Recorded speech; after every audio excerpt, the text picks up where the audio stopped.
Adapun arti kiamat itu sendiri orang salah ngartikan. Kiam itu bangkit. Bangkit. Berdiri, Pak. Iya, qiyamul lail. Qiyamul lail. Ya, bangkit di waktu malam. Kenapa disebut malam? Karena hanya pada saat malam. Maka tadi Lailatul Qadar. Artinya pada saat kamu lail, mati, sebetulnya kamu hidup.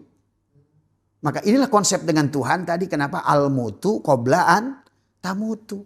Kita harus bisa mati sejeroning urip. Supaya urip sejeroning mati. Nah sekarang manusia ini merasa urip. Ya mati menurut Allah. Manusia ini kata Nabi, an-nasu niyamun, manusia itu tidur. Berarti kalau tidur nggak bersama Allah. Maka Allah berkata dalam ayat Quran, aku genggam manusia lagi tidurnya. Gitu. Karena pada saat itulah dia kembali, kita itu udah rojiun pada tidur itu sebetulnya. Maka pada saat kembali kata Allah, aku kembalikan pada saat bangunnya. Maka kita berkata, alhamdulillahilladzi ahyana ba'da ma amatana wa ilaihin nusur. Artinya dengan tidur saja kita tuh kembali pada Allah. Pada dasarnya. Berarti kalau begitu, mari kita hidup di alam dunia ini dengan mati. Apa itu mati tadi? Tadi dengan tauhid adalah tadi, maka kita akan bangkit kiamat. Kiam. Tapi salahnya kenapa Lailatul Qadar? Kiam. Lailatul yang dikatakan qiyamul lail. Karena qiyam itu kalau lail gitu. Makanya kenapa Nabi Muhammad dijalankan subhanallah di asra bi abi lailan. Lail. Jadi kalau Allah bicara lail itu bisa diartikan juga mati, gelap. Balikan bahwa sesungguhnya kalau kita ingin hidup bersama Allah, matikan kita. Bagaimana mematikan kita? Kembalikan sifat Allah tadi, Asmaul Husna tadi. Nah berlakulah di alam dunia ini sifat dia Asmaul Husna. Penyayang, Rahman, Rahim, tadi semua. Muhaimin, Salam, tadi Tawab, memaafkan, Ghafar, mengampuni. Ini kadang-kadang kita lebih kejam dari Tuhan. Tuhannya pemaaf, kita pendengki. Tadi semua. Hanya satu aja yang sifat Tuhan dipakai kita, sombong. Kan Tuhan itu sombong. Al-Mutakabir. Tapi malah dipakai bajunya itu. Lebih Tuhan daripada Tuhan. Itulah hari ini. Tadi semua makanya kenapa surat At-Taubah 30 manusia itu dikatakan oleh Allah banyak kiai-kiai, rahib-rahib, mursyid-mursyid, guru-guru menjadi arbaban Tuhan pengganti Allah. Itulah kehancuran umat hari ini. Jadi konsep kiamat itu kalau menurut Abah berdasarkan hukum fisika ya. Karena hukum kekekalan energi. Ya nggak ada. Cuma kita memang akan dimatikan. Tadi ada haro wis ngadohirkeun Allah, ada haro wis ngadohirkeun gelas si plastik menjadi botol plastik. Bi annahu kana satune plastik albatin pada gelas plastik. Bisa nggak ini plastik botol gelas plastik sama plastik? Berpisah nggak menurut Mas Hendra? Gelas plastik dengan plastik? Tidak. Itulah yang kata dia wa idza salaka ibadi anni fa inni qarib ujibu da'watad da'i idza da'an. Maka tugasmu itu ujibu da'wat, hadirkan aku, da'a ya da'u, hadirkan aku. Bagaimana cara menghadirkan aku? Panakan kamu. Makanya kalau saya Mas Maroji tadi, ini apa? Pasti bilangnya gelas plastik. Hilang fokus. Padahal sebetulnya gelas plastik ini ada karena adanya si plastik. Wujudnya si plastik ini karena mawujudnya si plastik ini karena wujudnya plastik. Jadilah roziknya si plastik, marzuknya si gelas plastik ini. Ma'budnya si plastik, abidnya si gelas plastik ini. Makanya wahada yuwahidu tauhidan, satukan kembali. Maka selama kita hidup bersama hidupnya, maka tadi kepada Allah itu kekal itu disebut bako. Allah itu bako. Tapi manusia yang bisa bangun dari tidurnya itu abko. Maka kenapa? Wal akhiratu khairu wa abko. Jadi makhluk itu kekalnya karena kekalnya Allah. Abkonya makhluk karena bakonya Allah. Kekalnya ada si makhluk karena adanya si khalik. Kekal rozik marzuknya si ini makhluk karena roziknya Allah. Jadi tidak ada. Karena kalau dari awal pun dia tujuan mendohirkan sebut alam syahadah ini. Maka kalau katakanlah gelas plastik ini manusia, Mas Hendra. Nah, Tuhannya bagi si gelas plastik ini siapa? Ya si plastik itu. Maka Tuhan menyebutkan 4 ayat dalam Al-Quran. Inna rabbaka ahata binnas. Sesungguhnya Tuhanmu lah yang meliputi. Sesungguhnya plastik ya, wahai gelas plastik yang meliputi dirimu. Kamu itu rojik, aku marzuk. Coba pahami di situ. Oke. Maka berarti kalau ingin menghadirkan si plastik, panakan keberadaan wujud si gelas plastik. Itulah lahayun, la ilmun. LE dulu lah kata Abah. LE dulu. LE itu rokok LE. Karena semua yang ada di dunia ini bagi Abah saya itu semua ada Allah. Nggak ada satupun di dunia ini sebiji jarah pun tetap Allah akan tunjukkan dia itu. Maka itulah Nabi bersabda, man nadhara kulla syai'in ma lam yarallah fahuwal batil. Kalau kamu melihat apapun nggak melihat Allah, batil. Abah melihat rokok LE. Berarti apa yang Allah suruh firman Allah tuh LE itu. Hei manusia, la hayyun, kamu nggak punya hidup. La sami'un, la basirun, la qadirun. Itulah kenapa dikirnya la ilaha rokok LE itu. Karena nggak ada rokok LE, maka kalau di dalam Al-Quran itu surat Al-Baqarah rokok LE itu suruh sembelih. Tadi. Tapi nggak bisa menyembelih surat Al-Baqarah kecuali tubuhnya sudah Fatihah. Tadi disambungkan dengan alif lam mim, alif laisa pada mim. Disembelihlah di Al-Baqarah supaya kita masuk keluarga Ali Imran kata Abah juga. Kenapa di keluarga Ali Imran itu siapa? Mengisahkan siapa? Mengisahkan Maryam mengandung Isa. Maka berarti inilah kesadaran yang harus dibangun oleh diri setiap individu. Nggak bisa. Allah aja tidak mau merubah. Si plastik ini nggak mau merubah si gelas plastik selama si gelas plastik yang ada. Karena ini napi isbat Mas Endra. Kalau LE si gelas plastik ini LE gitu. Maka yang ada, maka tadi ada haro wis ngadohirkeun plastik wujuda kula syai'in menjadi gelas plastik li annahu karena satunya plastik al batin. Batin enggak pada gelas plastik ini? Berarti kalau gitu batin itu kelihatan enggak? Dia lebih kelihatan dari yang dohir. Maka tadi kata Abah dalam ilmu tauhid, keberadaan Allah lah yang ada itu. Makhluk semakin ditonjolkan makhluknya makin hilang dia. Tuhan makin digoibkan Tuhannya makin nyata dia. Jadi tadi Tuhan itu nyata pada ketiadaannya. Itulah nggak mungkin tidak ada dia. Tidak mungkin kiamat. Dalam makna kiamat secara kalau kan dihancurkan seluruh isi dunia. Walaupun iya tetap akan ada lagi. Berarti sebenarnya dunia ini sudah kiamat beratus-ratus kali. Waduh Mas Anda bukan ratus kali, ribuan kali. Ribuan kali ya. Sebetulnya kalau orang jeli baca Qur'annya udah ribuan kali.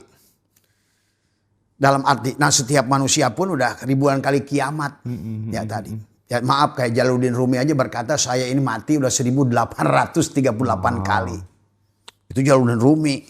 Kan tadi di dalam makbarohnya ditulis tuh. Jalaluddin Rumi berkata saya reinkarnasi ini 1878 kali. Jalaluddin Rumi aja percaya reinkarnasi ya. Nah, iya. Abah ngomong reinkarnasi ada orang yang nggak percaya. Ya sekarang Ki Haji Sirot juga sering bilang gitu. Bahkan belum lama jarah. Oh iya. Beliau jarah ke sana sekarang. Bener, Dulu anti mereka itu. Tapi sejak Abah saya itu jarah ke sana. Saya buktikan. Dan ternyata kehidupan ini sebetulnya kalau orang ngerti fisika kata saya juga. Foton, fermion, boson, hukum kekekalan energi. Ya akan ada. Kan tadi kata energi tidak bisa dihilangkan. Hanya berubah bentuk. Maka besok kalau mau bahas reinkarnasi Abah tunjukkan ayatnya di Al-Quran. Saya pernah dengar ceramahnya Pak Menteri Agama juga. Siapa? Pak Nazaruddin Umar gitu ya. Iya. Beliau mengatakan gitu. Bisa jadi di zaman dulu kita hidup sebagai binatang segala ngomong kayak gitu beliau. Iya. Insya Allah beliau paham. Insya Allah. Karena beliau adalah juga ahli hakikat. Jadi tidak mungkin Allah itu akan menghilangkan. Maka dijawablah surat Ibrahim ayat 48. Yauma tubadalul ardu ghaib. Tubadalul itu tubadil. Hari pada saat nanti diganti dengan bumi yang baru. Tadi semua. Dan termasuk jasad kita baru. Tadi semua. Maka ada kata ghair Mas Hendra. Kata ghair bukan kata akhar. Berarti artinya apa? Di bumi inilah akan dihancurkan dan akan dihidupkan. Maka tadi Aceh menangis-nangis. Sini malah ngopi. Gitu. Sulawesi tenggelam. Sini mah sedang kawinan. Tadi semua. Musa di sana sedang direndam air laut. Orang Jawa santai. Tapi Sunda Island tenggelam, mereka ngopi di sono. Inilah tentang, karena setiap kita ini adalah, kata Abah juga, setiap individu adalah kerajaan Tuhan itu sendiri. Itulah kenapa dalam Al-Quran manusia berjalan menuju Tuhan itu furoda, masing-masing. Manusia akan memanen apa yang ditanamnya. Tanam kebaikan, berpanen buah kebaikan. Jadi kalau konsep Abah berdasarkan Al-Quran, berdasarkan Tauhid, tidak mungkin dunia ini akan hilang. Karena dari awal, masa dia iseng amat, itu bukan Tuhan itu. Karena kenapa dianggap kiamat itu, kan Tuhannya dianggap sosok duduk di langit ketujuh. Itu aja persoalannya. Sambil pegang remote. Pagi-pagi ngeremot gitu kan tadi. Hei Mikail, kirim rezeki tuh. Situ lagi sholat duha gitu kan tadi.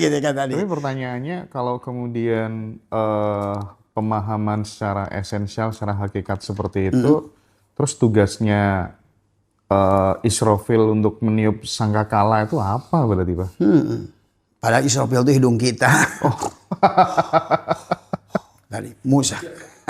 Tadi Israfil itu mulai kan Israfil. Ijroil hidung kita napas. Maka orang mati itu sudah dikatakan menghembuskan napas yang terakhir. Tadi semua. Itulah maka juga tentang konsep 10 malaikat aja sebetulnya begitu jelas Allah tuh konsepnya. Munkar, wa nakir, rokib, atid. Kenapa dua-dua? Yang masih dua-dua tadi gitu. Yang masih memandang Tuhan ini kafir, ini mukmin gitu kan tadi. Ini dua-dua Ya'juj wa Ma'juj. Maka tadi kata Abah ada 4 akal yang harus dipahami orang dalam bertauhid. Akal ma'asi, akal ma'adi, akal goribi, akal kulli. Kita harus sempurna akal kita untuk memahami Tuhan itu. Karena hakikat akal itu juga adalah dia kan sesungguhnya. Memahami dia dengan dia. Nah ini yang harus dipahami tentang. Makanya tadi orang yang masih munkar wa nakir, menolak ini, menerima ini. Itu munkar wa nakir itu. Tadi.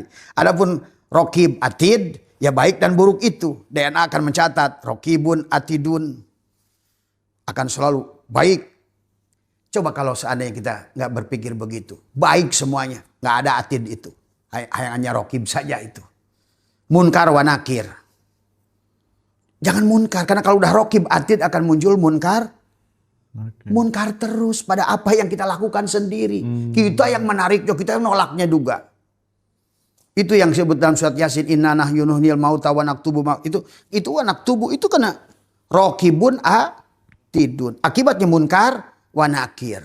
Akhirnya yang tadi selalu munkar wa nakir akan ketemu Malik. Karena dia selalu protes, nggak terima. Ya, dan sementara orang yang sudah memandang satu tadi dualitasnya udah disatukan, ridho, rodiyah, mardiyah, ridwan.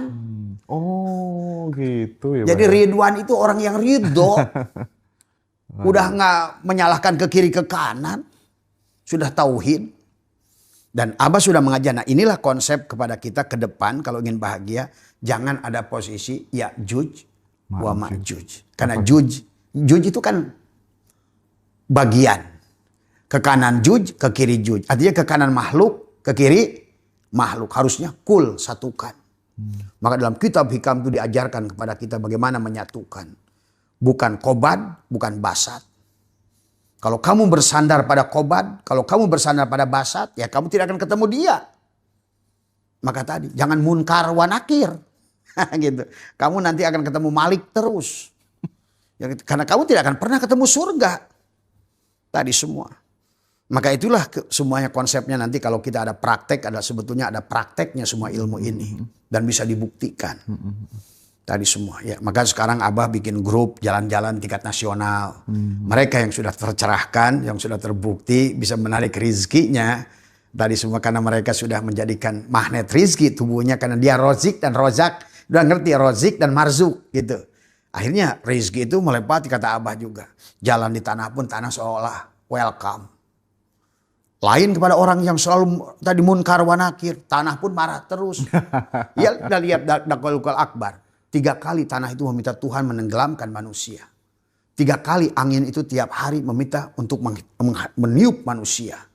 Maka lihat Mas Hendra. Bencana manusia di alam dunia ini kalau lihat di Al-Quran. Angin. Air. Tanah. api. Ya tadi penyusun tubuh kita. Oh iya. Karena kita remote kontrolnya. Narun, hawaun, maun, turobun. Kalau kita sudah mengundang api, berarti datang api. Kalau kita mengundang air, datang air. Itulah maka di dalam kitab Dakwahul Akbar, semua unsur elemen tadi, 4 unsur itu selalu mengancam kita manusia. Maka lihat, ada manusia sekelompok dihancurkan dengan tanah, dihancurkan dengan angin, dihancurkan dengan api. Kaum Madian itu dengan api. Sekarang udah mulai muncul tuh bahaya-bahaya kaum Madian yang dulu itu akan terjadi lagi. Sebuah daerah yang nanti suhunya sekarang aja tahun kemarin sampai ke 60, 58. Artinya tahun ini akan lebih lagi. Apalagi tahun ini diawali dengan hujan yang panjang.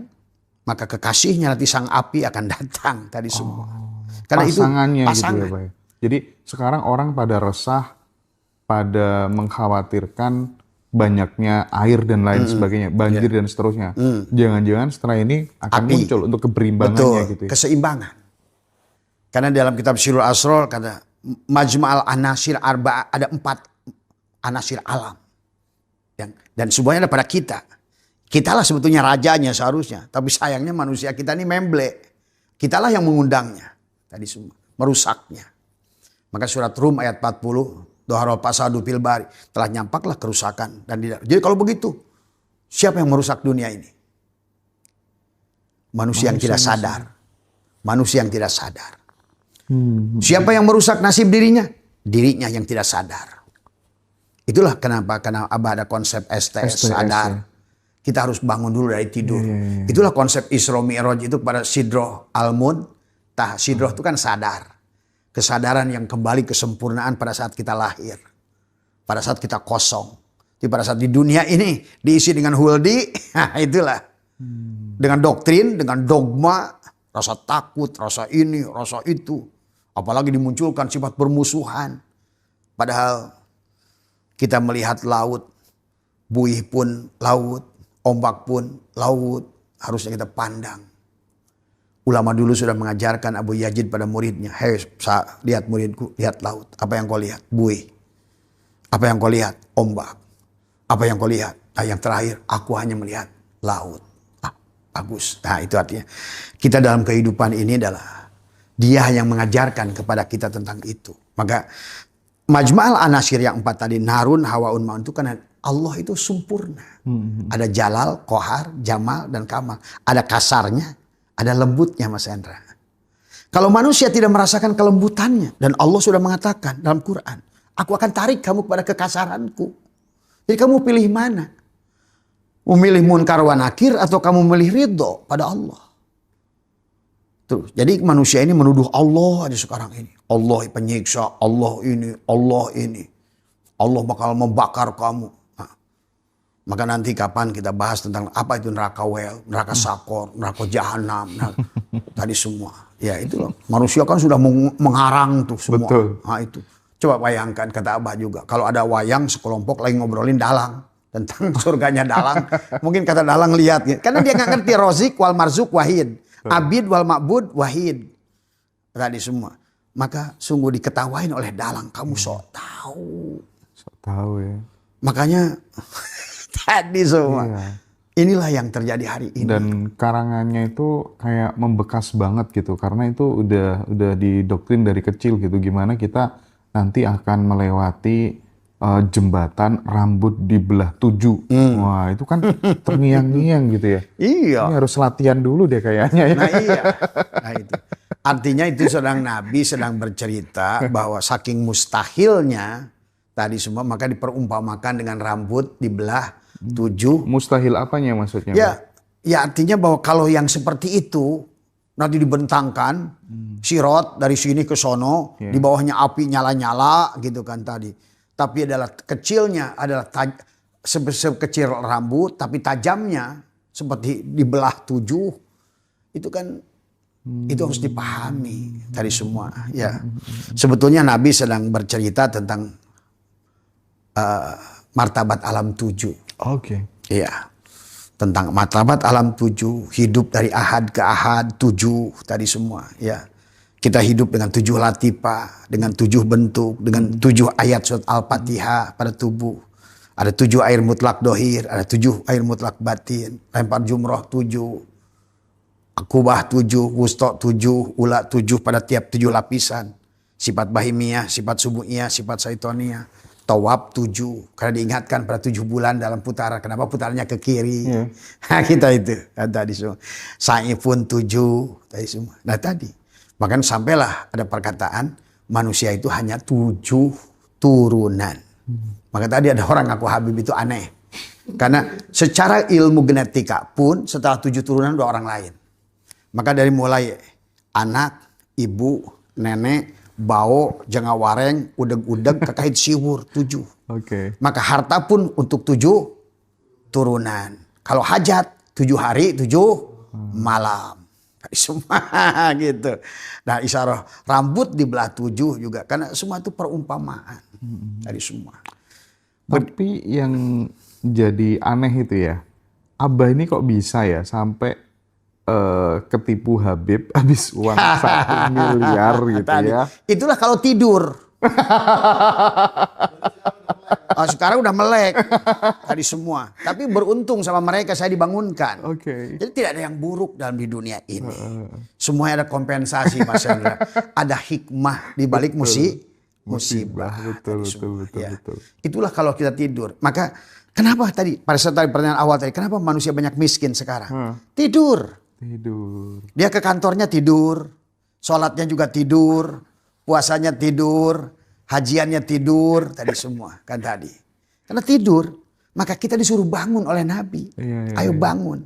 Disuruh hidup oleh Allah. Kaifa takfuruna billah wa kuntum amwatan fa ahyakum. Sumayumitukum dulu, baru sumayuhyikum. Kalau enggak bisa suma ilahi turjaun. Karena aku tuh sang hidup. Kamu mati, mana bisa yang mati bersama yang hidup. Itu. Kalau kamu ingin berjalan padaku dengan hidup, matikan dirimu. Hei, botol plastik, leburkan dirimu. Yang ada itu aku si plastik. Maka dikatakan dalam hikam kaifa yutasawwaru ayyajubau syai'un wa huwa alladzi dhahara bil kulli syai'in. Bagaimana plastik akan dihalangi pada pandangan pada gelas plastik sementara yang ada itu si plastik. Tadi semua. Sampai itu udah ada 7 kalimat tuh kaifa yutasawwaru. Bagaimana dibayangkan Allah terhalang. Padahal dia yang dohir pada gelas plastik. Dia yang wujud pada gelas plastik si plastik ini. Sama pada diri kita Mas Hendra. Karena rozik dan marjuk itu satu. Abid wal ma'bud itu satu. Maka kalau begitu yang disebut sholat, ibadah, dzikir, puasa itu apa? Apa saum? Harus imsak. Harus menahan keberadaan pengakuan diri yang ada adalah si botol plastik. Karena selama yang ada botol plastik, maka hilanglah pandangan kita pada plastik. Padahal yang begitu nyata, begitu dohir plastik ini. Gitu tadi semua.